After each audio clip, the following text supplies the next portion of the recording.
Focus TG delle 12, oggi mercoledì 19 gennaio, siamo in diretta, buongiorno a tutti i nostri telespettatori, vi terremo compagnia come d'abitudine fino alle 13:30 con tantissime notizie, tante notizie dal Veneto e del Veneto, oramai lo sapete, questo è un po' il nostro payoff. Noi cerchiamo di portarvi quotidianamente a casa vostra l'attualità, la cronaca e anche le riflessioni su quello che succede nel nostro territorio. Avremo tanti collegamenti come d'abitudine con Padova, con Vicenza, tanta cronaca, tanta attualità e una pagina importante, ricca, sotto certi versi drammaticamente ricca e sotto altri invece positivamente corposa, che riguarda la situazione sanitaria, l'emergenza epidemiologica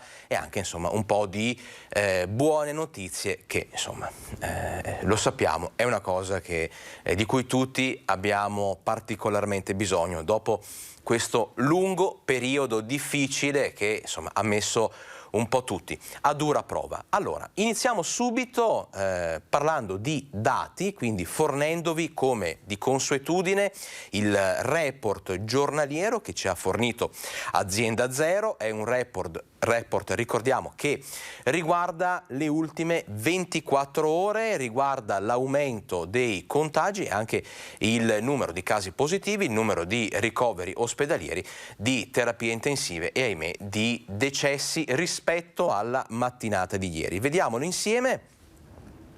Questo è il report dove vengono in questa colonna identificati i casi positivi di differenza rispetto alla giornata di ieri, il cosiddetto delta di variazione. Ebbene, nelle ultime 24 ore in Veneto si segnalano oltre 21.000 nuovi casi positivi, per l'esattezza 21.209.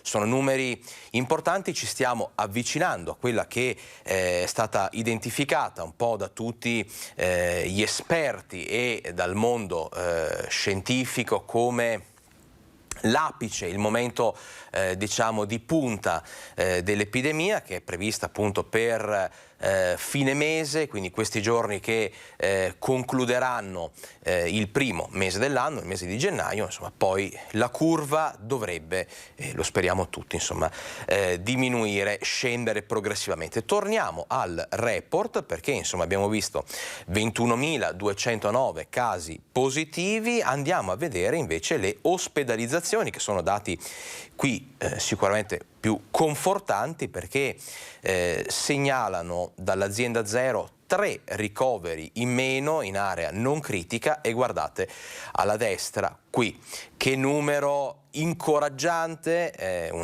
veramente un sospiro di sollievo per tutti quanti noi, 7 terapie intensive in meno, quindi un numero sensibile di terapie intensive che si sono liberate. Questo rende sicuramente importante questo bollettino di oggi. Purtroppo, lo sapete, è una delle parti più difficili del nostro lavoro andare a commentare, andare a riportare il numero di decessi nelle ultime 24 ore, che sale a 26 decessi appunto nelle ultime 24 ore, quindi un numero di vittime che continua a salire. Noi ritorniamo in studio perché abbiamo aperto la pagina sull'emergenza epidemiologica, sul Covid, e allora andiamo a vedere insieme come stanno andando le cose nella Marca trevigiana. Treviso tocca il record della provincia in Veneto con il maggior numero di classi in quarantena, addirittura 3 volte il numero calcolato per Padova e Verona, 600 nel Padovano contro le 1824 della Marca. Di queste 507 sono quarantene, 174 monitoraggi, 841 studenti in autosorveglianza, 102 divisi tra quarantena perché non vaccinati e monitoraggi. Un primato che va a pesare su contact tracing e refertazione, ulteriormente penalizzati dall'assenza di almeno 140 240 operatori, sempre nel Trevigiano, ad oggi ammalati. Nella bilancia dei numeri conta però il dato sui sintomatici. Sui 10.000 tamponi fatti, 4.200 i positivi trovati ad avere sintomi soltanto in 624. Noi abbiamo numeri altissimi, 1.800 classi, questo comporta evidentemente una fatica indubbia da parte dei nostri operatori, che ringrazio, ai Covid Point, a chi fa il tracciamento, e ovviamente anche, purtroppo, e mi scuso qui cittadini, lunghe code per andare a fare i tamponi. Le positività sono ancora tante, ma c'è Omicron, quindi questo è abbastanza facile da prevedere. Sicuramente mi auguro che poi si vada a scemare, ovviamente vadano a scemare i contagi. Il paragone con il 2020 rivela la forza di Omicron. I positivi sono oltre 2.200 su 100.000 abitanti, 9 volte di più rispetto allo scorso anno. E così arrivano i rinforzi. Chiuse le convenzioni con San Camillo, Laboratorio Bios e Clinica di Monastier, che diventeranno punti tampone accreditati per snellire il servizio in dogana, che ora apre fino alle 22. L'ULSS punta però ad allargare ancora di più le maglie degli orari, ma serve personale. Intanto slitta a giovedì l'attivazione del servizio di prenotazione con ricetta medica del tampone attivo sul portale della Regione, al quale già altre province come Venezia si stanno appoggiando. Noi ci auguriamo che adesso, con la nuova organizzazione della Regione, la piattaforma, da giovedì in poi si possa prenotare. Sicuramente noi andremo a ampliare l'orario di Covid Point, portandoli dopo le 22 di sera. Una delle grandi difficoltà che ha messo in mostra questo periodo legato al Covid e al protrarsi dell'emergenza epidemiologica riguarda senza ombra di dubbio la carenza di medici di base, un problema che si ripercuote sulla salute dei cittadini, un problema che tanti cittadini, tanti di voi continuano a segnalarci giornalmente. E allora adesso rimaniamo nel Trevigiano perché parliamo di medici di base. A breve arriveranno alcuni nuovi innesti, ma dopo le tante segnalazioni, le tante lamentele sui disservizi, interviene l'ULSS. Occhi puntati su 2 medici di base per i quali l'ULSS 2 potrebbe valutare anche vie legali. I loro nomi sono contenuti in questo faldone, insieme ad altri in cui sono annotate decine e decine di segnalazioni di cittadini. Lamentele di disservizi, sostanzialmente ritardi nelle prescrizioni, appuntamenti fissati addirittura a 4 settimane dalla chiamata, medici spesso introvabili. Una situazione arrivata sul tavolo del sindaco di Godega di Sant'Urbano, che ha portato l'ULSS quest'estate alla sofferta decisione di sciogliere la medicina di gruppo integrata Medinflor.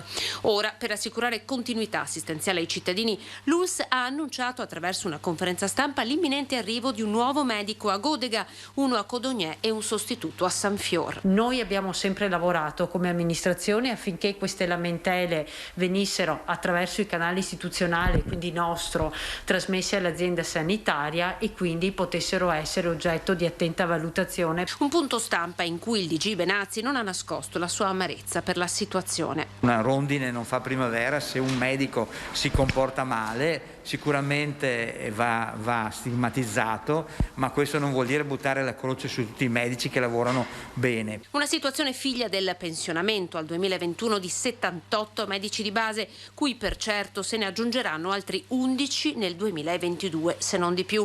Molti hanno scelto il pensionamento anche a causa del Covid. È stato molto faticoso, l'ho visto sia per i colleghi ospedalieri che per i colleghi medici in generale. È stato molto difficile gestire la pandemia, gestire i pazienti. Ho visto che per molti professionisti è stato veramente pesante. Dalle USCA potrebbero liberarsi a fine emergenza 60 medici pronti a prendere servizio nella continuità assistenziale. Intanto la nuova DGR della Regione, che apre a 1.800 pazienti per medico, servirà a garantire il servizio a tutti. Alcuni medici hanno già accettato di fare questo sforzo. Molti hanno paura, dobbiamo affrontare le cose, l'aspetto psicologico, oltre che quello burocratico e clinico, e questo ha ulteriormente aggravato la mole di lavoro del medico di famiglia in genere. Quanti ne ha? 1840 circa. Prima di andare in pausa diamo anche un'occhiata al monitoraggio della campagna di vaccinazione, anche in questo caso dati che ci arrivano dalla Regione del Veneto. Rispetto al report che vi abbiamo presentato ieri, quindi nelle ultime 24 ore sono state somministrate oltre 40.000 dosi di vaccino, vedete 40.267, di cui 2.385 prime dosi, 4.000 i cicli completati, quindi la seconda dose di vaccino, e oltre 33.880 dosi booster. Questo vuol dire che i numeri ci portano a sfiorare i 10 milioni di dosi somministrate di vaccino in Veneto dall'inizio, insomma, dell'emergenza e della disponibilità del vaccino, di cui, come potete vedere, oltre 3 milioni di prime dosi, 4 milioni di seconde dosi e 2 milioni e 400.000 erotte dosi booster. Quindi questi sono i dati delle ultime 24 ore. Noi, come detto, ci prendiamo 2 minuti di pausa, rientriamo subito con tanti collegamenti, tante notizie. A fra poco.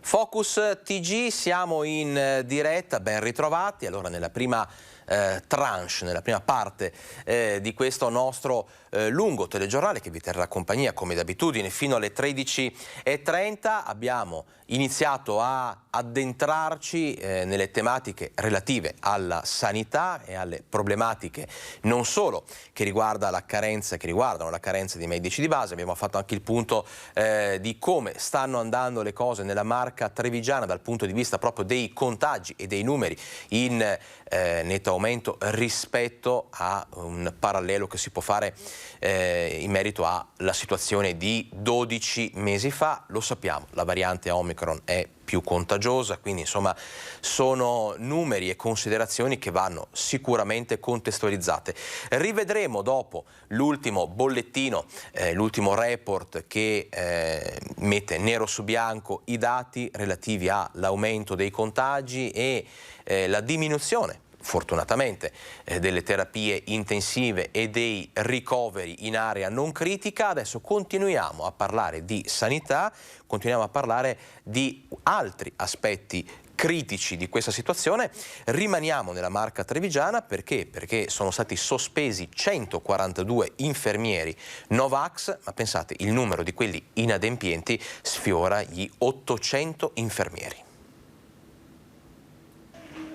Da 2 anni in prima linea nella lotta al Covid, con la quarta ondata sono giorni difficili per gli infermieri. Alla carenza cronica di personale si aggiungono nelle corsie le sospensioni dei non vaccinati. Il numero esatto nella Marca è difficile da calcolare, ma comunque molto elevato. Siamo partiti da 900 che sono inadempienti, piano piano, insomma 20 al giorno, vediamo che cambiano. Però il problema qual è?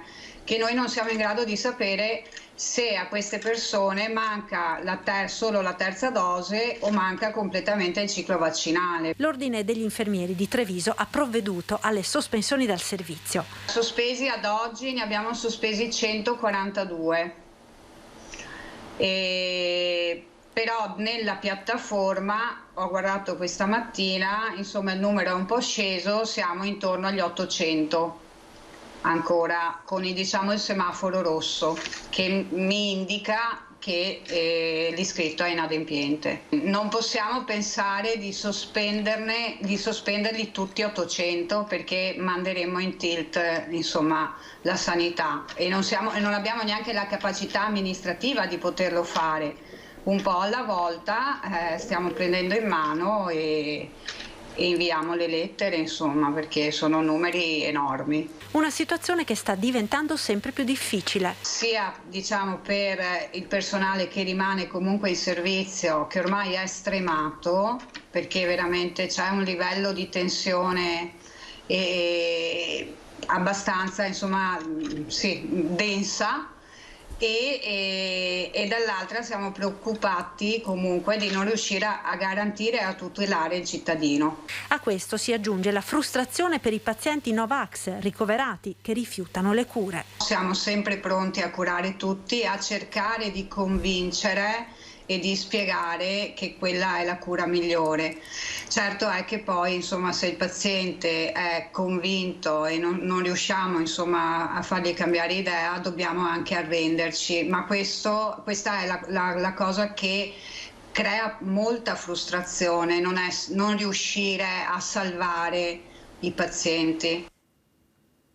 In difficoltà il mondo della sanità, in difficoltà le categorie che lavorano nel mondo della sanità, ma lo sappiamo benissimo, il Covid ha condizionato e ha creato problemi, cicatrici e ferite a tutto il comparto dell'economia e della scuola. Insomma, è stata non a caso definita una pandemia mondiale che ha coinvolto tutti gli aspetti della nostra vita sociale ed economica. E a tal proposito noi ci colleghiamo con la nostra collega Chiara Gaiani da Padova perché la prima notizia che ci riporta Chiara Gaiani riguarda proprio quella di un'importante azienda di San Martino di Lupari costretta a chiudere per Covid. Intanto buongiorno Chiara e ben ritrovata. Buongiorno Alex e buongiorno ai telespettatori. Sì, guarda, ho parlato proprio 10 minuti, un quarto d'ora fa con la titolare di un'azienda di San Martino di Lupari che da oggi fino a lunedì resterà chiusa.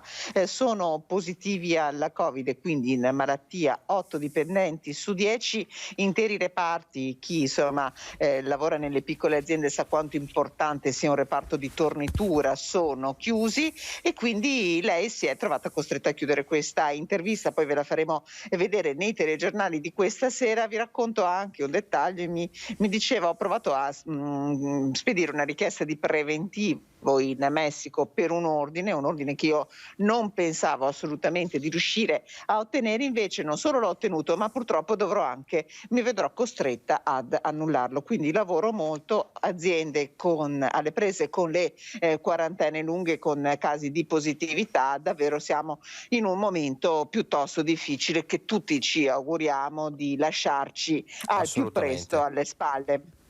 Invece Chiara, dal punto di vista di altre notizie dal territorio, so che ci sono sviluppi che riguardano appunto la situazione hacker, ma anche tanto altro.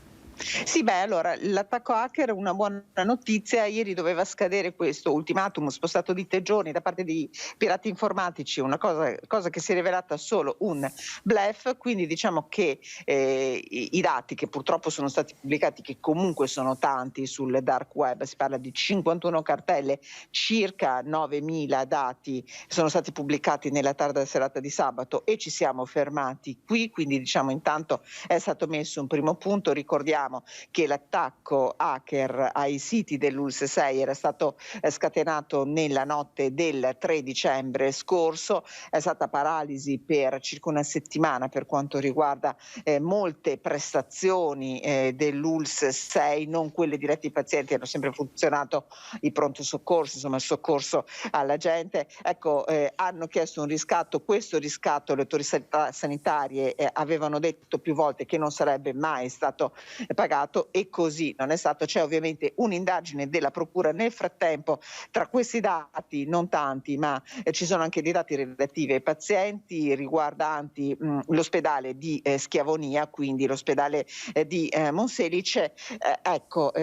Tutti i pazienti saranno ricontattati dall'ULSS, che tra l'altro ha messo anche a disposizione comunque dei numeri di telefono, ma stanno facendo tutte le telefonate. A fine settimana dovrebbero anche darci un primo bilancio su questo tema. Restando all'ULSS 6 Euganea, Alex, ti darei una notizia che riguarda i tamponi.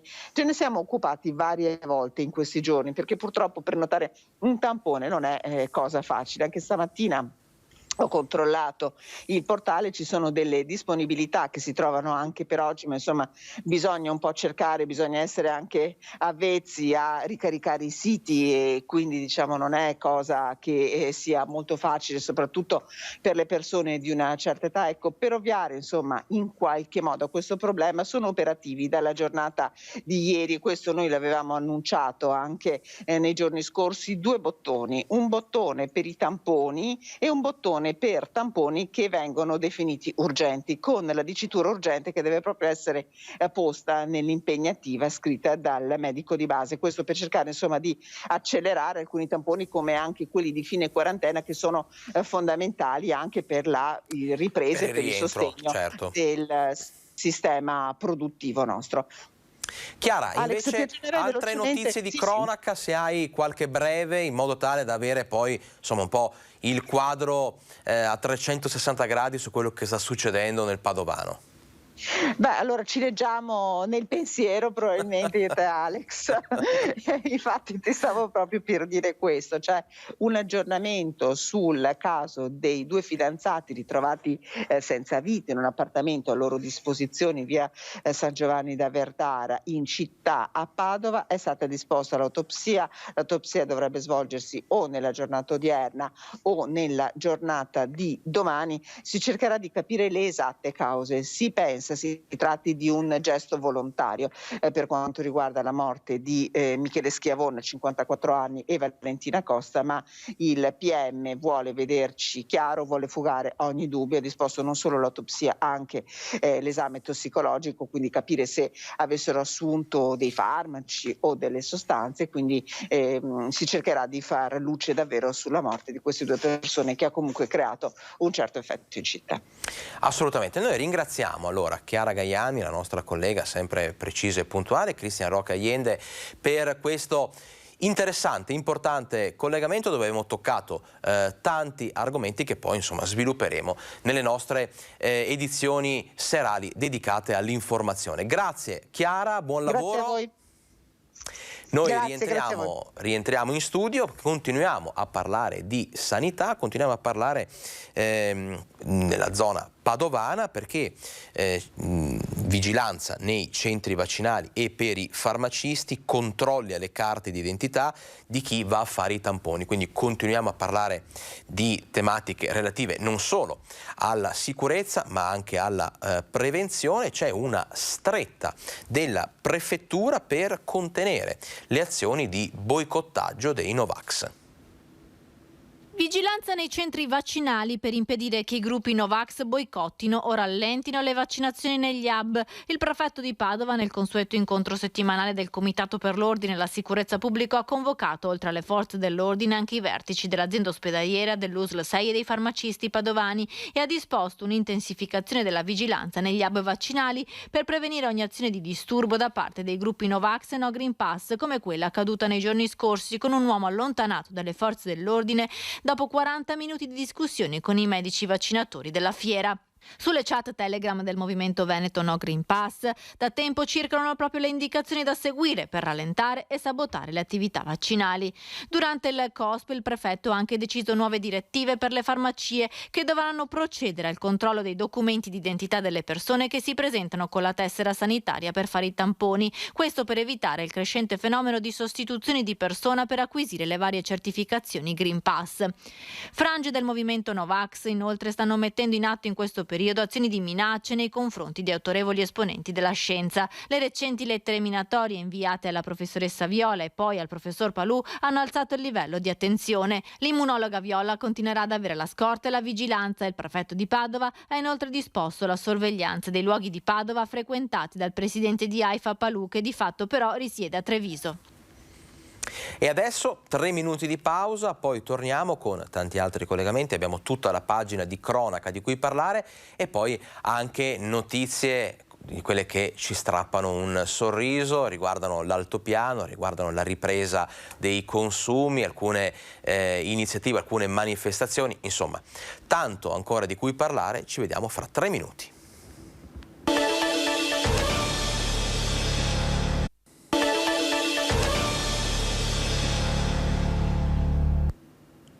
Foco Focus TG, sono le 12.30, questo vuol dire che per un'altra ora saremo insieme per portarvi le notizie del Veneto e dal Veneto. Ci avviciniamo a orario di pranzo e quindi possiamo parlare di menù, un menù di informazione assolutamente ricca, perché come vi dicevo avremo due collegamenti ancora con Padova e con Vicenza, poi parleremo del mondo della scuola, parleremo di turismo, di economia e ancora di sanità, e poi tanta cronaca con le notizie che ci arrivano da tutto il Veneto. Però adesso continuiamo a parlare di sanità per chiudere un attimo il cerchio. Rivediamo insieme il report giornaliero che ci ha fornito Azienda Zero.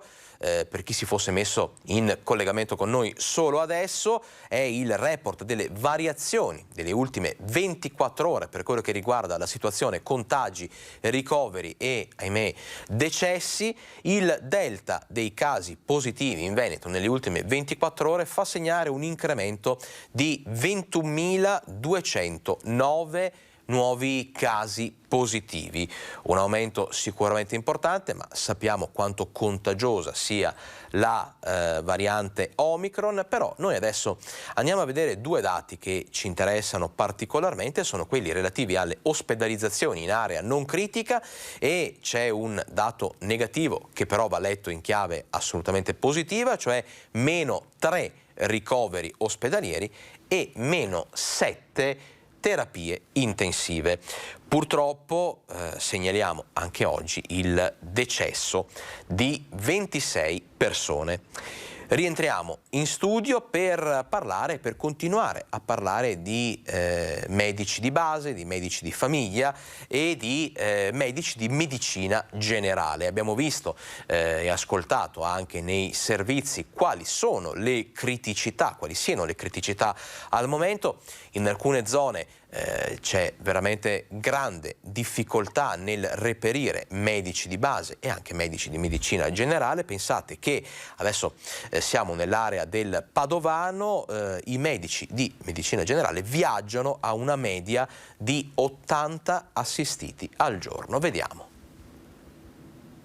Negli 11 giorni lavorativi del mese di gennaio abbiamo avuto 4.799 accessi su 10.000 pazienti, quindi praticamente noi abbiamo visitato, visto, sentito e quant'altro quasi la metà di tutti i nostri pazienti. Se non è un assalto, poco ci manca. I numeri che il dottor Crisarà, medico di medicina generale e presidente dell'Ordine dei Medici di Padova, si riferiscono solo allo studio associato in cui lui lavora. Si tratta di più di 75 assistiti seguiti al giorno per ogni medico, una media che racconta un lavoro incessante. C'è grande disorientamento. Moltissimo lavoro è quello di riorientare le persone, perché queste novità, che soprattutto sui Green Pass, sui sistemi informatici che non funzionano, eccetera, sulle prenotazioni dei tamponi a fine quarantena o a fine isolamento, ci sono notizie che girano incontrollate, l'une in contraddizione con le altre, e quindi i pazienti sono disorientati, oltre al fatto di essere spaventati. I medici di base eseguono anche tamponi solo in situazioni eccezionali, però, se durante una visita si riscontrano sintomi del Covid, ad esempio.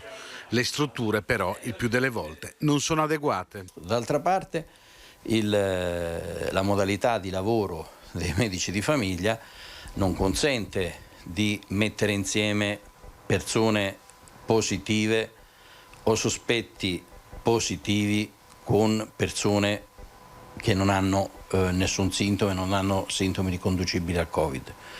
Bisogna ricordare che questi luoghi sono degli ambulatori medici, non degli esercizi commerciali, e quindi se dovessero fare gli screening, dovrebbero essere ristrutturati in termini di percorsi puliti e percorsi sporchi. E fra le molte voci che si levano in difesa della senologia del San Bassiano, quindi ci siamo spostati adesso a parlare di ULSS 7, ora, dopo quella di tanti sindaci, di personaggi della politica sia a livello regionale che locale e di tantissimi cittadini, tantissime pazienti. Insomma, dicevamo, a questo coro di voci si unisce adesso anche quella dell'altopiano. Si muovono le equip, non le pazienti. Su questa base il territorio sta dando vita a una levata di scudi per difendere la senologia del San Bassiano, eliminata con un segno di penna nell'ultimo giorno dell'anno dal DG dell'ULSS 7 Carlo Bramezza. Il bassanese si è già esposto con sindaci, amministratori, consiglieri regionali e ora in difesa dell'unità del San Bassiano arriva anche la voce dell'altopiano dei 7 comuni. I nostri concittadini che hanno bisogno, che vengono operati e che devono risiedere negli ospedali, siano negli ospedali di riferimento Bassano e Sant'Orso, e che sia magari l'equipe medica, il primariato e il loro staff a muoversi ad operare sia a Sant'Orso sia a Bassano. La qualità del servizio è fondamentale, come lo è il rispetto di quanto deciso dal Consiglio regionale nelle schede ospedaliere varate solo nel 2019. Questo in ottica appunto di garantire un servizio sempre eccellente a tutti i cittadini della ULSS 7, ma anche per dare adito e rispetto a quanto stabilito dalle schede sanitarie regionali che prevedono per l'appunto il reparto di senologia sia a distanza a Bassano sia a distanza a Sant'Orso. Il territorio sta rispondendo con una voce sola a chi vuole eliminare la senologia del San Bassiano, in modo indipendente dai colori politici e dalle bandiere. Noi sindaci ormai siamo abbastanza sempre sul pezzo, perché trattiamo le schede sanitarie insieme in quinta commissione con l'assessore Lanzarin e con i vari consiglieri, quindi ben venga se anche la parte politica, che però appunto già ha approvato e ha previsto queste schede regionali, oggi in qualche modo si schiera al nostro fianco per garantire, ripeto, quello che è stato condiviso e votato appunto nelle schede regionali. Chiudiamo per il momento la pagina dedicata alla sanità, alla stretta attualità, ma poi torneremo perché con la nostra collega Valentina Visentin andremo a capire, avere una fotografia in diretta di quella che è stata poi la conferenza stampa dell'azienda ospedaliera. Dicevamo, chiudiamo il filone dedicato alla sanità con una notizia che è sicuramente destinata ad aprire nuove prospettive, perché è arrivata la pillola anti-Covid, lo sappiamo, sarà somministrata ai soggetti più fragili e noi siamo andati ad ascoltare il parere di chi appunto è incaricato dell'organizzazione.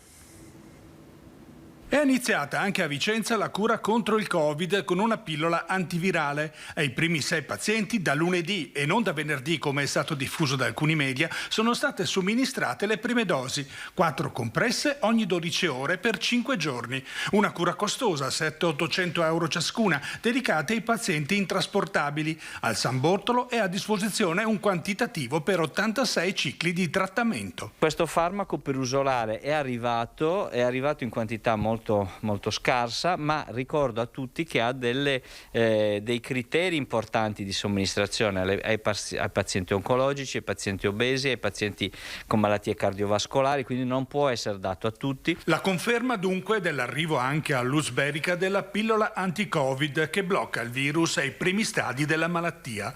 Sono state 1440 le prime confezioni di Molnupiravir della Merck ad essere state destinate al Veneto. In alcune province come Treviso e Verona è già iniziata anche la somministrazione.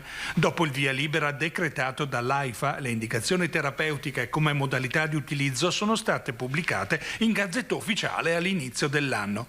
Non è un medicinale da banco e dunque non si può comprare in farmacia. Come i monoclonali è gestito dagli ospedali in collaborazione con i medici di base. Si tratta della prima terapia domiciliare contro il Covid-19 che prevede la somministrazione della pillola per 5 giorni durante l'inizio del contagio. Ha un'efficacia abbastanza ridotta, perché ha un'efficacia ridotta nel 30% dei casi di ospedalizzazione e quindi in questa prima fase verrà data solamente ai medici delle unità delle USCA, cosiddette unità speciali di continuità assistenziale, ma ripeto solo con criteri molto stringenti di somministrazione, solo ai pazienti che hanno quei fattori di rischio. E come detto, chiudiamo la parentesi dedicata al mondo della sanità, all'emergenza epidemiologica e a tutto quello che riguarda le criticità di alcune ULSS come l'ULSS 7, piuttosto che di quello che riguarda poi la situazione di tamponi e di vaccini. Abbiamo parlato adesso della nuova pillola anti-Covid. Prima di andare in pubblicità per 2 minuti, guardiamo insieme la sintesi per classi di età di quello che è l'evolversi della campagna vaccinale, in sostanza numeri che confermano, numeri importanti che confermano come, guardate nella parte bassa della tabella, la popolazione over 60 sia coperta per oltre il 90% sia dalla prima dose che dalla seconda dose. Guardate numeri incredibili, il 100% della popolazione over 80. Invece diamo un'occhiata alla fascia di età fra i 5 e gli 11 anni, ebbene qua numeri che cominciano a crescere, perché quasi il 25%, quindi 1 su 4 della popolazione residente ha ricevuto almeno una dose. Ripetiamo, fascia d'età fra i 5 e gli 11 anni, il ciclo completo il 6% e poi la popolazione che ha già prenotato la seconda dose 27%, mentre non è prevista la dose addizionale booster per questa fascia di età. Adesso, come detto, andiamo in pubblicità, torniamo parlando del mondo della scuola.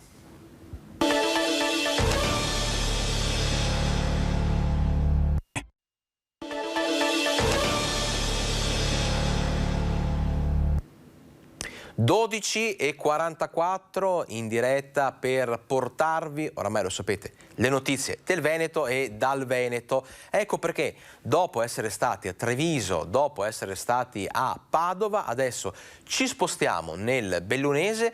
Vi avevo anticipato che avremmo parlato di scuola, del mondo della scuola, sia per quello che riguarda l'emergenza contagi e classi in quarantena, ma ci sono anche delle belle notizie che riguardano appunto il mondo della scuola. Però partiamo dalla stretta attualità, come detto ci spostiamo nel Bellunese, è un boom di nuovi positivi, una situazione davvero critica, vediamo nel servizio. La scuola è un ambito che sapevamo prima che riprendesse l'attività avrebbe manifestato la sua complessità. Ci sono anche regole per le quarantene in ambito scolastico non semplicissime. 202 classi prese in carico, cioè con almeno una positività nell'ultima settimana, 79 classi in quarantena per un totale di 1.370 studenti con una prevalenza diffusa fra i nidi e le scuole dell'infanzia e gli istituti secondari di primo e secondo grado. Una casistica crescente e non semplice da gestire. Un caso, 2 casi, 3 casi, mettere insieme tutto questo, vaccinato, non vaccinato, in un contesto misto, palesemente misto, non è semplice. A volte non è nemmeno compreso dalle autorità scolastiche o dai genitori. Fase molto molto impegnativa, speriamo nelle prossime giornate in un rallentamento epidemico. E poi c'è la situazione epidemiologica in provincia che non dà cenni di arretramento. Oggi, per l'effetto cumulativo dei dati raccolti fra domenica e lunedì e il rallentamento della processazione dei tamponi nella giornata festiva, il bollettino di azienda zero ha evidenziato il record storico di nuovi contagi in 24 ore, 951, dato che porta a 8.160 il numero degli attualmente positivi in provincia. Per avere contezza della situazione bisogna però fare riferimento all'incidenza settimanale. Attualmente Belluno e il Veneto viaggiano attorno ai 2.000 casi su 100.000 abitanti, cioè 40 volte tanto il limite fissato dalle autorità sanitarie nazionali, che è di 50 casi su 100.000 abitanti. Questo comporta ovviamente un enorme numero di tamponi, perché i casi, quando entrano nella condizione di caso, cioè di soggetto positivo, poi ne devono uscire con un tampone. C'è un po' di alone sui contatti conviventi o contatti stretti. Fortemente potenziata l'offerta dei tamponi, ma mai come in questo momento è richiesta un'autogestione responsabile da parte dei cittadini. Siamo chiamati a dare in qualche modo il meglio di noi stessi, anche nei comportamenti individuali. Se devo scegliere di mangiare la pizza insieme con 20 amici, è meglio che lo faccia fra un mese. Il Covid picchia duro anche nelle scuole del Padovano, 19 sezioni su 80 sono in quarantena. Noi stiamo registrando in questo periodo parecchi contagi e sappiamo che i bambini dei nidi delle scuole dell'infanzia non portano le mascherine, quindi anche per un contagio dobbiamo chiudere la sezione. Attualmente ne abbiamo 19 chiuse tra nidi e scuole dell'infanzia, 4 sono di questa mattina. 19 classi chiuse su circa 80 tra nidi e scuole dell'infanzia a gestione comunale. Un bollettino, quello del Comune di Padova, che viene rivisto con ulteriori chiusure quotidianamente, 4 in più rispetto a ieri le classi che hanno visto la presenza di un positivo. Parliamo dei bimbi più piccoli, da 0 a 6 anni, in cui i tassi di vaccinazione sono evidentemente bassissimi. Tra gli insegnanti e gli educatori, invece, non si registrano per ora molte assenze. Non abbiamo tantissimi contagi da parte degli insegnanti, d'altra parte gli insegnanti sono obbligatoriamente vaccinati e portano anche la mascherina e le protezioni che servono. I bambini purtroppo no, ma vengono anche da situazioni familiari di contagio e poi restando dentro in una sezione dove sono a contatto tra di loro senza distanze e senza mascherina, questo può facilmente avvenire. E come detto ci sono anche belle notizie che riguardano il mondo della scuola, notizie che hanno il profumo di futuro, notizie che certificano quanto investire adesso nel mondo della scuola sia importante se non fondamentale. Ne è un esempio, ci spostiamo a Cassola in provincia di Vicenza, ne è un esempio appunto il progetto per la nuova scuola media, un intervento complessivo di oltre 3 milioni di euro. Una nuova scuola a Cassola, è questo il primo intervento del 2022, ma anche il più importante fino ad oggi da parte dell'amministrazione comunale. 3.200.000 euro per la demolizione della vecchia scuola media e la costruzione del nuovo plesso scolastico. Il cammino che avevamo iniziato per la prima volta nel comune di Cassola, prendendo in considerazione la vulnerabilità sismica degli edifici, soprattutto quelli scolastici. Il primo intervento che abbiamo fatto è su questa scuola, che è la più vecchia, tanto da scoprire che più facile, meno costoso abbatterla e ricostruirla che non adeguarlo sismicamente. Un intervento impegnativo non solo per l'amministrazione comunale, ma anche per i tanti alunni al momento trasferiti in un'altra ala dell'edificio. L'intervento che abbiamo dovuto fare è stato quello chiaramente di spostare tutta la scuola media dove sono le elementari in questo momento, quindi chiudendo l'intervento di ampliamento delle elementari che era da completare per permettere di liberare tutta quella zona che verrà abbattuta appunto e ricostruita. 18 mesi di lavori per una struttura moderna, sicura e all'avanguardia. Il progetto prevede la realizzazione di 7 classi e i lavori dovrebbero iniziare appunto a febbraio per la durata circa di 18 mesi. Si colloca in un disegno di riqualificazione di tutti i plessi scolastici del comune. Infatti è dal 2018 che abbiamo iniziato questa attività di miglioramento sia da un punto di vista sismico che di efficientamento energetico e quest'anno appunto prende il via la scuola media di Cassola Centro. Riorganizzare l'offerta formativa e investire nella scuola è una priorità anche per il comune di Marostica.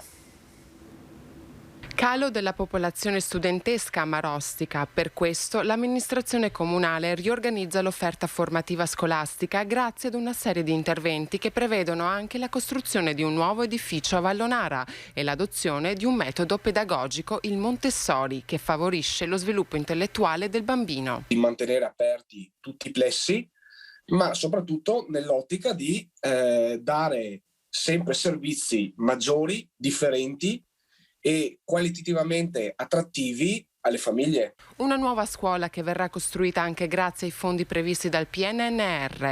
Si prevede un investimento di quasi 1 milione di euro che servirà nella realizzazione della nuova scuola entro il 2026 sul terreno di proprietà del comune adiacente all'attuale struttura che verrà demolita successivamente. Il Comune di Marostica parteciperà a un bando, quello dell'8 febbraio, sul piano del PNRR per quanto riguarda l'edilizia scolastica. dove parteciperà al piano di demolizione e ricostruzione. Noi abbiamo cercato di valorizzare quello che sono i plessi esistenti, a cominciare proprio anche dal centro, dove abbiamo una scuola, una struttura che è anche storica e questo ci ha premiato. Il governo premia Marostica, infatti dopo i 900.000 euro ottenuti dal PNNR per il progetto antisismico della scuola primaria della città, un nuovo finanziamento di 475.000 euro coprirà le spese del rifacimento della copertura della stessa. E se da una parte un comune riesce ad ottenere fondi grazie alle idee e alle sue proposte, dall'altra c'è chi invece rischia di rimanere a mani vuote, lasciando così nel dimenticatoio molti progetti che meritano attenzione. E adesso parliamo di corsi di primo soccorso a scuola. Da anni l'istituto Irigem organizza per gli studenti questo tipo di corsi e allora un massaggio cardiaco, una respirazione bocca a bocca o usare il defibrillatore diventano situazioni che fanno meno paura e che gli studenti imparano a conoscere per prevenire. Chiamare i soccorsi, praticare il massaggio cardiaco, applicare il defibrillatore, vedere gli studenti dell'Irigem di Bassano alle prese con la simulazione delle manovre salvavita trasmette una fortissima emozione, non solo nei ragazzi stessi, ma anche in chi li guarda. Ricorderanno a lungo la lezione dei volontari dell'Associazione Soccorritori e Irigem sarà giustamente orgogliosa di dare questa opportunità, e già lo fa più volte all'anno, ai suoi studenti, in questo caso cittadini con forte senso civico e altruismo. Insegniamo principalmente come riconoscere un arresto cardiaco, perché non tutte le persone che cadono a terra sono in arresto cardiaco. Insegniamo come riconoscere l'arresto cardiaco, come chiamare correttamente i soccorsi, come intervenire con massaggio cardiaco immediato. L'associazione conta 400 iscritti, i suoi volontari sono una presenza fissa al pronto soccorso del San Bassiano e tra 1000 iniziative nelle province di Padova, Vicenza e Treviso c'è questo progetto Mini An nelle scuole medie e superiori. In 10 anni sono stati avvicinati 34.000 studenti, molti poi si iscrivono a corsi di primo soccorso. E una buona parte viene a fare i corsi da noi o con altre associazioni, perché noi non siamo campanilisti, li lasciamo andare dove vogliono chiaramente, ma li invitiamo a farli caldamente perché sapere avere un'istruzione di primo soccorso è molto molto importante. Agli studenti dell'Irigem viene insegnato come si fa il massaggio cardiaco e cosa può fare un soccorritore.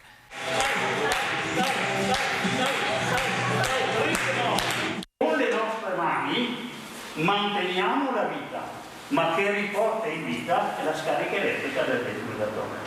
I ragazzi vedono cos'è e come funziona un defibrillatore, anche se per usarlo bisogna avere 18 anni. Una volta che io ho acceso il tasto verde, il defibrillatore mi guida e mi dice tutto quello che devo fare, per cui è veramente molto semplice. Applicare gli elettrodi sul torace. È stato molto emozionante. Non è semplice salvare una persona, però ci metterei tutta me stessa per salvare una persona. Ci sarà la possibilità, parteciperai a un corso? Sì, mi piacerebbe, sì. Certo, io tra poco faccio 18 anni e sono strafelice e andrò sicuramente a farlo. Alla fine delle lezioni altra emozione forte. Non solo è l'istituto scolastico che ringrazia i volontari, non solo studentesse e studenti capiscono che forse un giorno potrebbero salvare la vita a qualcuno, ma sono i volontari che ringraziano i giovani. Un messaggio di grande attenzione per queste generazioni del futuro. Per cui siamo noi che vi ringraziamo per l'attenzione che ci avete dato. Si avvicina il giorno per l'elezione del nuovo Presidente della Repubblica. Vi abbiamo già raccontato chi saranno i grandi elettori per il Veneto. Ebbene, notizia di ieri, praticamente il grande elettore Giacomo Possamai si è negativizzato e quindi potrà andare a Roma per partecipare alla votazione per eleggere il nuovo capo dello Stato.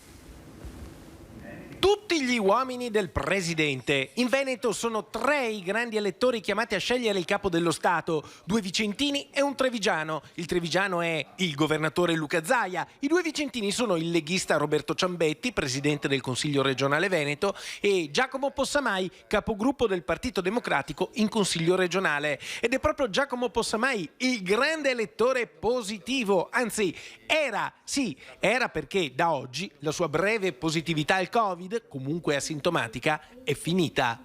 Da questa mattina sono ufficialmente negativo, quindi potrò partecipare da lunedì alle elezioni del Presidente della Repubblica. È un grande onore come delegato del Veneto, come rappresentante del nostro territorio, quindi la preoccupazione di questi giorni, il fatto di essere stato trovato positivo al Consiglio la scorsa settimana, oggi ha lasciato posto alla soddisfazione, alla gioia di poter rappresentare il Veneto dalla prossima settimana.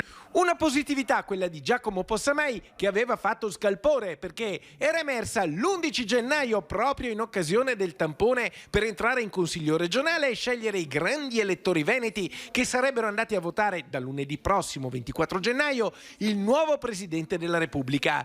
Il rappresentante del centrosinistra dunque ce l'ha fatta con una settimana di anticipo. Ci sarà anche lui, ma secondo l'altro grande elettore vicentino Roberto Ciambetti la possibilità di esercitare il voto, persino a distanza, va dato a tutti, anche a chi è positivo. Io penso che la rappresentanza istituzionale, democratica, il mandato popolare che abbiamo ricevuto noi come delegati regionali, ma come hanno ricevuto i parlamentari, debba essere salvaguardata.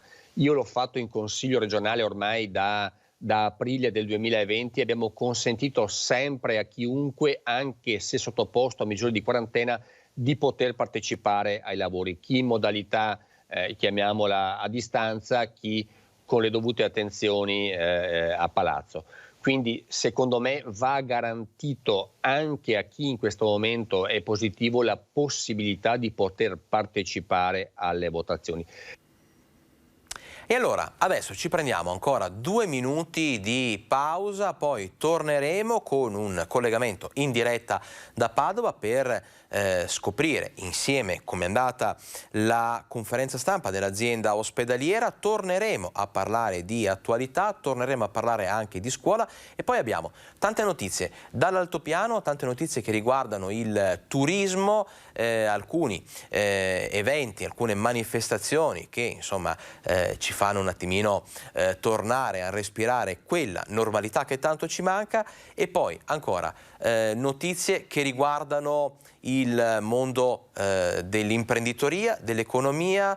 Torneremo a Bassano per cercare di capire cosa ne pensano i bassanesi di un addio illustre in città. Insomma, non vi anticipo più nulla, tante cose di cui parlare fra 2 minuti. Siamo da voi.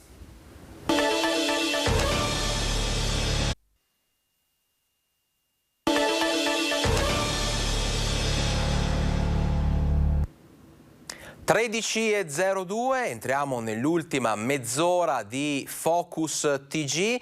Come vi avevo annunciato, andiamo dalla nostra collega Valentina Visentin che ci parla della conferenza stampa che si è da poco conclusa dell'azienda ospedaliera. Valentina, ben trovata. Eccoci qui. Ben ritrovato Alex, sì, bilancio settimanale dell'azienda ospedaliera, più 10.000 casi rispetto alla settimana scorsa nel Padovano, attualmente sono quasi 50.000. Come vedete alle mie spalle le ambulanze continuano a passare comunque in tutta la provincia di Padova, sono circa 50.000 le persone attualmente positive, una curva ancora alta ma che pare si stia stabilizzando, così ha detto il direttore generale dell'azienda ospedaliera. C'è stato un lieve calo dei ricoveri rispetto ai 202 dei giorni scorsi. Oggi in azienda ospedaliera sono ricoverate 191 persone e l'area con meno pressione per fortuna è quella delle terapie intensive, dove al momento ci sono nelle 2 terapie intensive, quella centrale e quella dell'ospedale Sant'Antonio, 25 persone ricoverate. E il dato significativo da leggere oggi è che di queste 25 persone 16 sono giovani non vaccinati, 9 sono persone vaccinate, ma di queste sono quelle che vengono chiamate Covid per caso, ovvero 4 persone vaccinate che hanno avuto un infarto e che si sono ritrovate per caso in terapia intensiva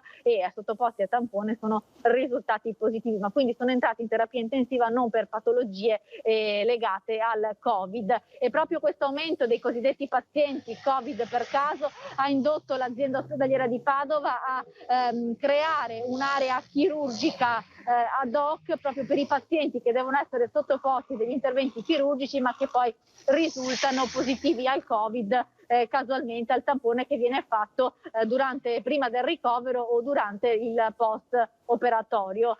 L'ospedale che si sta riorganizzando e visto l'andamento, visto l'occupazione attuale delle terapie intensive, si spera nelle prossime settimane di poter riadattare la terapia intensiva dell'ospedale centrale che vedete qui alle mie spalle di nuovo a pazienti esclusivamente non Covid. L'area medica invece, come sempre, rimane l'area con più ricoveri. Aumentano purtroppo anche i ricoveri pediatrici, quota 10 in questa settimana. Valentina, grazie per questa tua fotografia precisa e puntuale su quella che è la situazione. Noi poi svilupperemo tutte queste tematiche, questi argomenti nel corso delle edizioni serali dei nostri telegiornali. Ti lascio al tuo lavoro perché so che sei impegnata. Noi rientriamo in studio per parlare di Green Pass che insomma sappiamo è diventato volente o nolente un compagno di vita per tutti noi, insomma sia per i mezzi pubblici che per i luoghi di lavoro che per la pratica dell'attività sportiva, insomma bisogna fare i conti con la presenza del certificato verde nelle nostre vite, sperando che appunto la situazione ci consenta quanto prima di ritornare, e ce lo chiedono in tanti, a quella normalità che, come diciamo, insomma, tanto ci manca, ma che insomma è l'obiettivo di tutti. Tornando a parlare invece di attualità legata al Green Pass, tabaccai sul piede di guerra. Perché? Perché le normative, le restrizioni per la categoria dei tabaccai potrebbero creare dei problemi. Allora scopriamo quali. È una perdita di tempo, una seccatura. Secondo me è sbagliato perché tabaccheria non è un luogo di iperaffollamento. Mettono le mani avanti i tabaccai, considerati essenziali e rimasti quindi sempre aperti da inizio pandemia, questa volta tremano di fronte alla prospettiva, quasi una certezza, di doversi adeguare al decreto in vigore dal prossimo 1 febbraio che impone a tutti i negozi di dover controllare il Green Pass ai propri clienti. E nelle ore in cui a Palazzo Chigi si sta ultimando la lista degli esercizi esonerati dall'obbligo, è la Federazione Nazionale della categoria a farsi sentire. Nelle tabaccherie italiane entrano ogni giorno 13 milioni di persone. Sarà un vero problema controllare il Green Pass ad ogni cliente. Per questo speriamo che il governo ci ripensi, dice il presidente Giovanni Risso. E che si tratti di uno scoglio soprattutto organizzativo lo sostengono gli stessi tabaccai, quasi sempre da soli dietro al bancone, che quindi dovrebbero lasciare sguarnito per controllare i clienti all'ingresso. Ho troppa affluenza per domandare a tutti il Green Pass, è una perdita di tempo. E stanno lì, ognuno che entra chiede scusa del Green Pass, poi vai di qui, diventa un casino totale. Già dobbiamo far entrare una persona alla volta. Dover anche controllare il Green Pass diventerebbe un po' più problematico, si allungherebbero le file. Oltre che complesso, anche inutile, sostengono. Secondo me bisogna farlo nei luoghi di iperaffollamento dove c'è tanta gente al chiuso, lì sì. In tabaccheria non c'è affollamento. Si prende le sigarette, prende un gratta e vinci e se ne va fuori. Cioè non è che staziona come supermercato, come negozio di abbigliamento che deve guardare, riguardare. Vero che in alcune rivendite i clienti si fermano più a lungo per giocare ai videopoker, ad esempio, motivo per cui varrebbe la pena distinguere ulteriormente obblighi ed esenzioni. Quelle sì, perché stazionano, cioè su persone dove stazionano in negozio, ma io non ho le slot, cioè bisogna differenziare la cosa. E sappiamo che entra in vigore l'obbligo di Green Pass anche per accedere ai servizi alla persona. A Ponzano una parrucchiera lo ricorda in un post sui social raccogliendo una pioggia di critiche e insulti. Complimenti davvero, collaborate alla diffusione di una tessera discriminatoria in un luogo come il vostro non verrei mai, io come altre persone che non accettano alcun tipo di discriminante e distinzione, proprio come affermato dalla nostra Costituzione. È solo uno dei diversi commenti che si leggono sulle pagine social di questo salone di bellezza di Ponzano. Reazioni ad un post pubblicato dalla titolare qualche giorno fa per ricordare ai propri clienti quello che accadrà dal prossimo giovedì, l'obbligo cioè di esibire il Green Pass all'ingresso, qui come nel resto d'Italia. Un semplice promemoria, insomma, in grado però di far ribollire l'animo e la tastiera dei contrari, seguendo un copione già visto. Vantati pure che ci vuole lasciapassare per venire nel tuo salone. Brave, fate tutte così che ci riduciamo in dittatura, si legge qui. Altri commentano copia incollando vecchi post dei propri guru di riferimento, come questo che ripropone ancora una volta l'assurdo accostamento fra leggi razziali e Green Pass. Secondo noi è un insulto, anche se loro esplicitamente non ci insultano, come dicono nelle risposte successive, però noi quello dobbiamo far rispettare e se questo è quello che dobbiamo fare, noi seguiamo questa linea, insomma. Cerchiamo di non andare contro le leggi, anche perché dobbiamo comunque lavorare tutti. Il Green Pass glielo chiedo giusto per, da quello controlliamo quando arriva. Sapeva già che dovrà esibire il Green Pass non appena entra all'interno del salone, ha detto sapevo già e di conseguenza nessunissimo problema. Barbieri, parrucchiere, estetiste, professioni duramente colpite nei primi lockdown, ma da diversi mesi ormai abituate a seguire rigide regole igieniche pur di poter restare aperti. Per loro il Green Pass è una fatica in più, ma tutto sommato gestibile. Le persone suonano prima di entrare, le accogliamo, togliamo i cappotti, imbustiamo le borse, nel frattempo che imbustiamo le borse controlliamo il Green Pass. Incassate le critiche e rimbalzati gli insulti, si guarda avanti. Noi andiamo avanti per la nostra strada e chi vuole ben accetto, chi non vuole ci sono altri modi per poter essere belli. E adesso cambiamo decisamente argomento. 4 arresti per estorsione e usura con metodo mafioso, il sequestro di alcuni beni, insomma in Veneto torna l'incubo della 'ndrangheta, le vittime sono imprenditori in difficoltà economica, vediamo. Noi abbiamo necessità che gli imprenditori, che coloro che hanno problemi, coloro che sono avvicinati dalla criminalità organizzata parlino, siano disponibili a individuare e a consentire delle indagini. I processi li stiamo facendo, i processi stanno portando anche a condanne importanti a Verona, a Padova e a Venezia. L'appello del procuratore della Repubblica di Venezia Bruno Cherchi segue i 4 arresti, 3 in carcere e 1 ai domiciliari, con l'accusa di estorsione e usura in concorso con metodo mafioso, che chiamano ancora una volta in causa l'organizzazione 'ndranghetista Grande Aracri e il cosiddetto gruppo bolognino. Un'indagine che a Venezia aveva già portato a 116 anni complessivi di condanna per più di 30 indagati processati con rito abbreviato, e a Padova a 77 anni di carcere per il gruppo di testa dell'organizzazione composto da 7 persone. Nell'operazione di Carabinieri e Finanza anche diverse perquisizioni nelle province di Venezia, Treviso, Padova e Vicenza.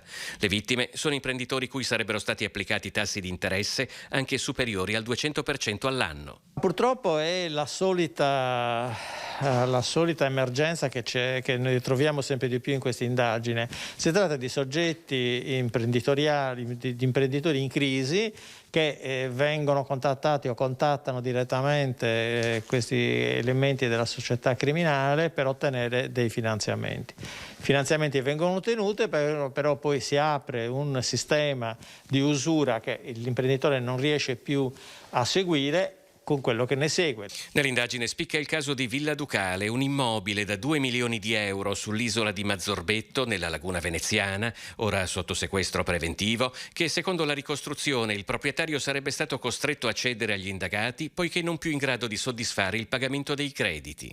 Sono state delle intimidazioni molto gravi anche. Adesso le intimidazioni sono sempre gravi, sono sempre violente, perché intervengono su soggetti, su parti offese che non sono aduse a comportamenti di questo tipo e che si trovano in difficoltà. L'indagine è completata o prosegue? Ci saranno altri sviluppi? Le indagini proseguono sempre.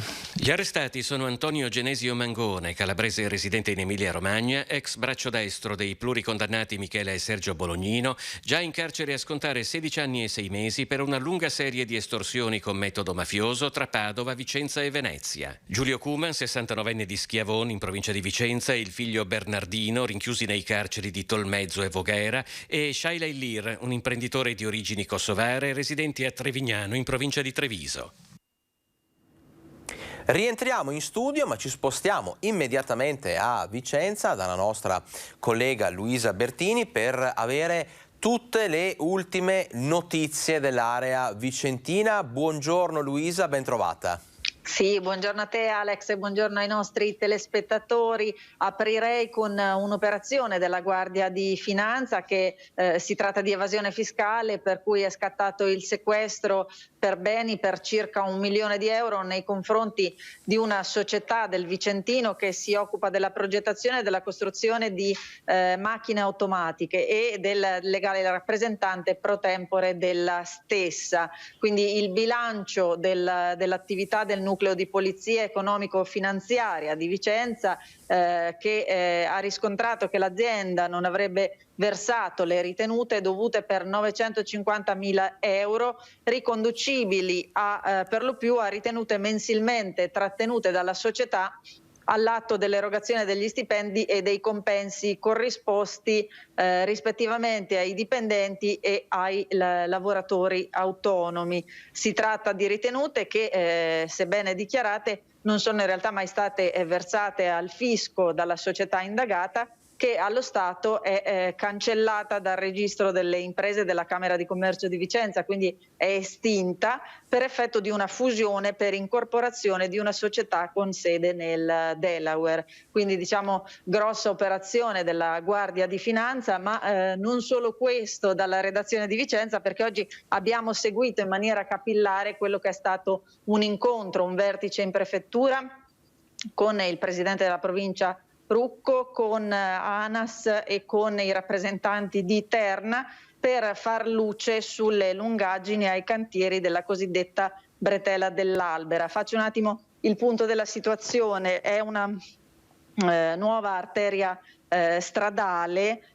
Si tratta del primo stralcio della tangenziale di Vicenza, che appunto è nota per tutti sotto il nome di bretella dell'Albera, il cui cantiere ormai è aperto da anni e desta molta preoccupazione per le lungaggini che si sono susseguiti negli anni, desta preoccupazione sia agli amministratori locali sia ai residenti della zona che hanno sottolineato i loro disagi per i flussi di traffico. Questa bretella andrebbe appunto ad alleggerirli, però le lungaggini che si susseguono hanno appunto posto l'attenzione alla necessità di questo incontro e di questo vertice che c'è stato oggi per fare il punto appunto su questa variante SP46. È stato consegnato un dossier al presidente della provincia Rucco, che ha illustrato il fatto che siamo al 55% dei lavori che stando al cronoprogramma, quindi alla previsione, avrebbero dovuto vedere la luce nel dicembre 2022,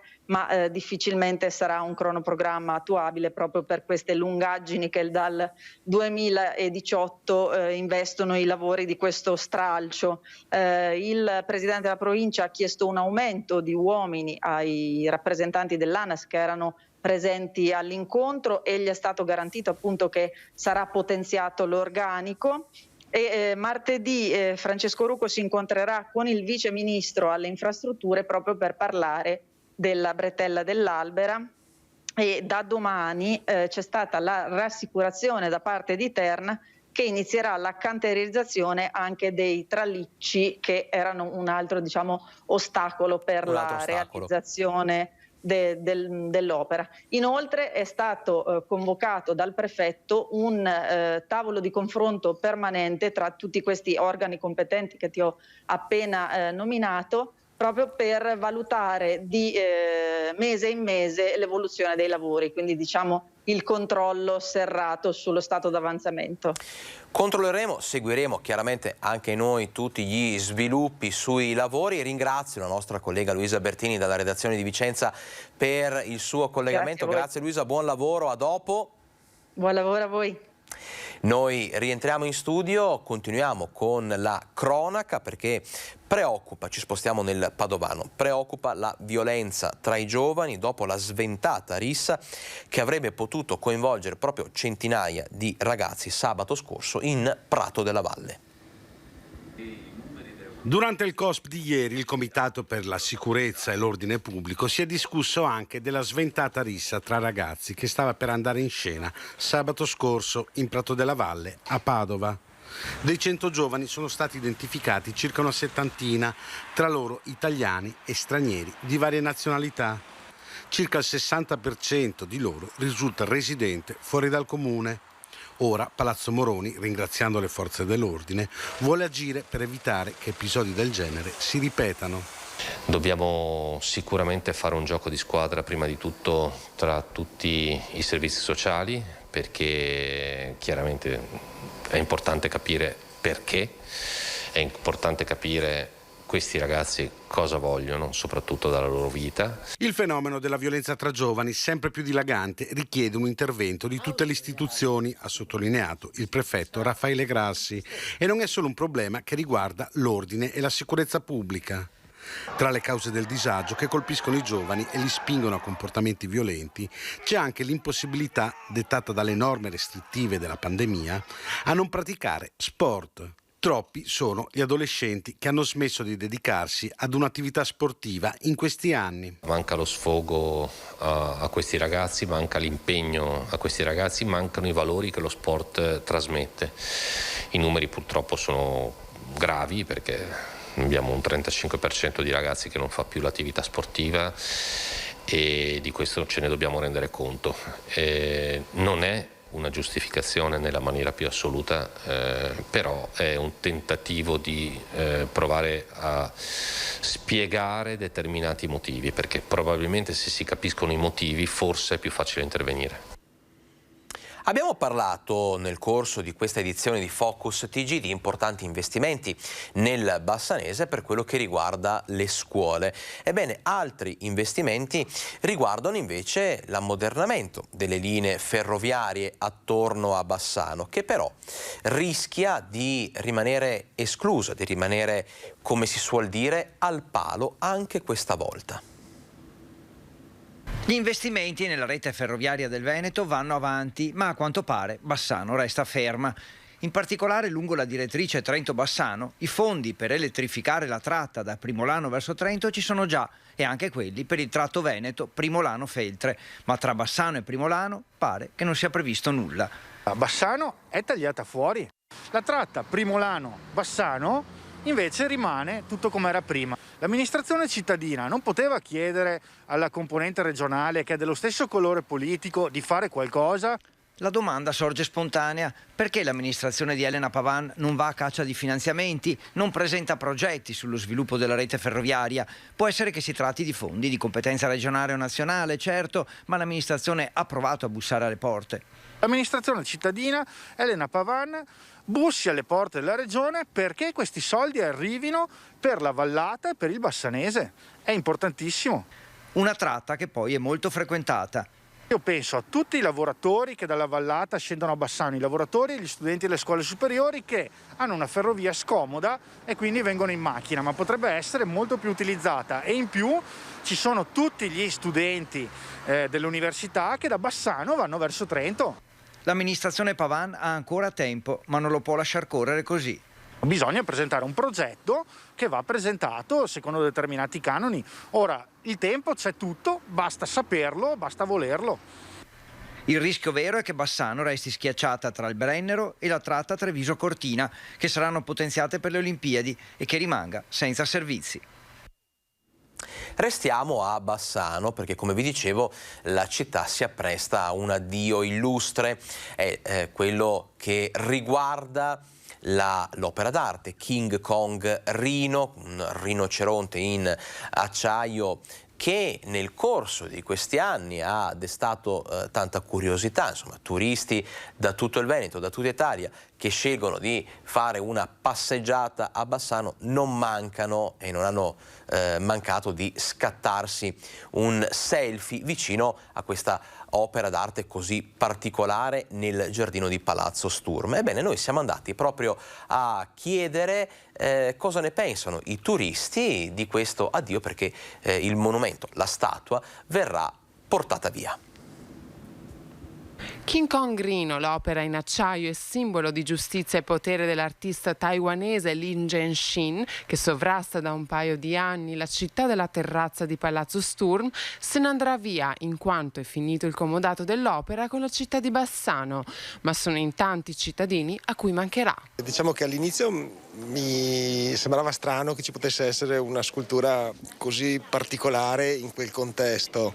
Poi con il tempo è diventata una cosa un po' familiare, ecco, ci si è abituati, quindi se va via mi dispiace un po' adesso, ecco. Sì, è un'opera che attira parecchio turismo, vedo che tutte le persone che vengono a visitare Bassano comunque una puntatina lì la fanno anche solo per farsi una foto, un selfie, e per me era molto piacevole. A me era piaciuta. Quando l'avete messa veramente ho molto apprezzato, sono andata a mirarla, mi è sembrato una bella cosa. Poi ho sentito che la rimuovevano e un po' mi è dispiaciuto. Tra l'altro attirava anche molti turisti che venivano da fuori per vederla, perché insomma c'è tutta questa storia. Tra chi è dispiaciuto della partenza di King Kong Rhino c'è chi ha già in mente che cosa vorrebbe al suo posto. Io penso anche a qualche collezione anche di street art, potrebbe essere qualcosa di innovativo. Qualcosa piacevole di questo genere comunque,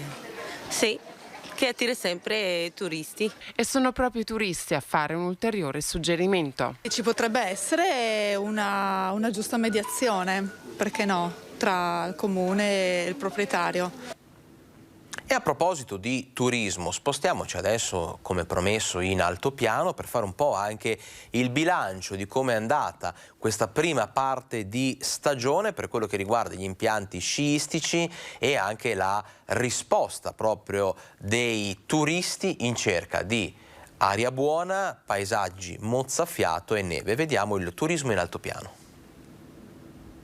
Il poeta Gianni Rodari direbbe il cielo è di tutti, ma in questa immagine è solo delle montagne. Cieli azzurri, neve scricchiolante, un sole primaverile, giornate meravigliose sulle cime dell'altopiano per una stagione sciistica che nonostante la pandemia porta a casa al momento un buon risultato. Quest'anno finalmente abbiamo fatto delle buone vacanze con un bel afflusso e soprattutto con le piste in ordine, perciò anche i clienti molto soddisfatti e molto contenti. Perciò siamo molto soddisfatti di come sono andate le vacanze e di come sta andando anche in questi giorni infrasettimanali, dove di solito c'è un calo. Devo dire che bene, l'afflusso è buono perché i paesani, il paese di Asiago di Gaglio, stanno venendo a sciare da noi molto volentieri, appunto perché abbiamo anche delle piste buone e ottime. E negli impianti di risalita attivi i controlli. Controlliamo naturalmente agli accessi degli impianti, alle casse, chi ha il Super Green Pass da parte degli operatori degli impianti e le forze dell'ordine che ci danno un supporto se c'è bisogno di un ulteriore controllo. Sta andando a sciare? Sì. Bene, dai, giornata bella, qua le piste anche, per cui via, 4 curve andiamo a farcele, via. Tanto sole e poca neve? Purtroppo sì, altri 30-40 centimetri non guasterebbero, vero? Mi sono divertita, faccio su e giù così anche per riscaldare un po' i muscoli, anche per domani proveremo il Verena, non lo so, vediamo. Siete qui in vacanza? Sì, siamo 5 giorni, perché a me piace molto l'altopiano. È pronto per andare sulle piste da sci? Beh, sono sempre pronto a andare sulle piste da sci. Sono un appassionato, all'alto dei miei quasi 80 anni. C'è poca neve. Però c'è tanto sole. Sì, quello sì. Speriamo vada via il sole e arrivi la neve. E adesso ci spostiamo al lago di Fimon. Cacciatori in azione al lago, beh, insomma, oggi è vietato, ma potrebbe addirittura diventare una realtà, un'ipotesi concreta. Il sindaco di Arcugnano è assolutamente contrario. Allargare l'area di caccia al lago di Fimon vuol dire portare il pericolo, i cacciatori, fino alla strada circunlacuale, che è frequentata da migliaia di persone ogni anno. E ci sembra una cosa veramente fuori senso, cioè che fuori da qualsiasi logica. Perché? Perché chi va al lago di Fimon va per stare in pace, tranquillo, passeggiare in un ambito di elevatissimo valore ambientale. Il sindaco di Arcugnano non ha mezzi termini. Estendere l'area di caccia fino alle rive del lago di Fimon è una questione fuori discussione. Eppure la cosa è oggetto proprio di discussione oggi sul tavolo della Regione Veneto, dove è iniziato il confronto per definire il nuovo piano regionale faunistico venatorio. Arcugnano ha sempre promosso campagne di tutela e valorizzazione non solo del lago stesso di Fimon, ma di tutta l'area circostante. Non solo, l'amministrazione comunale si dice contraria alla contrazione dell'attuale zona protetta, ma anzi, con il mantenimento della zona della Fontega già prevista nel piano, ipotizza il collegamento dell'area tutelata alla valletta del Silenzio a ridosso di Monteberico. Discutere qui, in queste zone di innegabile pregio ambientale, di riduzione di aree protette, potrebbe essere stata solo una svista? Ma più che una svista, mi pare quasi una battaglia ideologica, cioè voler piantare una bandiera per la caccia, per i cacciatori, per il mondo, che comunque ha dei numeri importanti per quanto riguarda i consensi, ma che perde di vista gli interessi di tutto il resto della cittadinanza e della popolazione, che ha altrettanti diritti di andare a passeggiare in pace e in tranquillità al lago di Fimon. Ovviamente noi non siamo contro la caccia, siamo per contemperare le due esigenze, ma in questo caso ci sembra che si sia fatto un errore madornale gravissimo, al quale chiediamo al Consiglio regionale di recuperare. E sono le 13:30, questo vuol dire che per oggi è tutto. Noi con Focus TG vi diamo appuntamento a domani, solita ora. Vi ringrazio per aver scelto noi per tenervi compagnia durante questa pausa pranzo. Appuntamento, come detto, a domani. Buona giornata a tutti.